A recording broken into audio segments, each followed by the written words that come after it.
অন্যদিকে গোঘাটের তৃণমূল নেতা আবার কমিশনকে দুষছেন। কেন?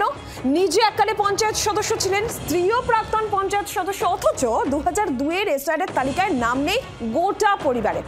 তাই তালিকায় নাম না খুঁজে পেয়ে কমিশনকেই দুষলেন গোঘাটের তৃণমূল নেতা শেখ কাদের। আদৌ কি তিনি এদেশের নাগরিক? পাল্টা প্রশ্ন তুলল বিজেপি।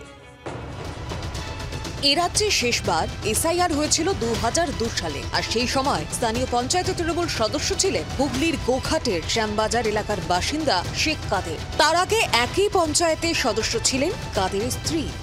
কিন্তু 2002-এর এসআইআরের তালিকায় তাদের কারোরই নাম নেই পরিবারের বাকি সদস্যদেরও।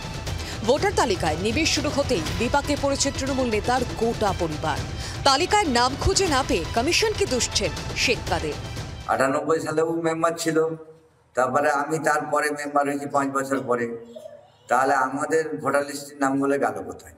আমরা তো নির্বাচন কমিশনকে কি তৃণমূল করি বলে বেছে বেছে বাদ দিয়ে দিয়েছে। তাহলে আমাদের সবাই তো চিন্তায় আছি। আমরা রাজনীতি করি বলে, তৃণমূল করি বলে দেখে দেখে আমাদের নাম নাই, সেটা নির্বাচন কমিশন ভাববে আমাদের পূর্বপুরুষের নাম আছে, আমাদের নামটা কেন নেই? কি কারণ? তাহলে ব্যর্থতা নির্বাচন কমিশনে। শেখ কাদের আদৌ এদেশের নাগরিক কিনা তা নিয়ে পাল্টা প্রশ্ন তুলেছে গেরুয়া শিবির। উনি সম্পূর্ণরূপে একটা রাজনৈতিক রং লাগানোর চেষ্টা করছেন এবং খোলা জলে মাছ ধরার যে নীতি প্রয়োগ করছেন, এটা আমরা একদম ওনার প্রতি ধিক্কার জানাই। উনি যদি বৈধ হয়ে থাকেন, ওনার পরিবার বৈধ হয়ে থাকে, অবশ্যই তাদের নাম আসবে। আর উনি যদি অবৈধ হয়ে থাকেন, তাহলে কিন্তু নির্বাচন কমিশন ওনার পক্ষে নিশ্চয় যথাপযুক্ত ব্যবস্থা গ্রহণ করবেন।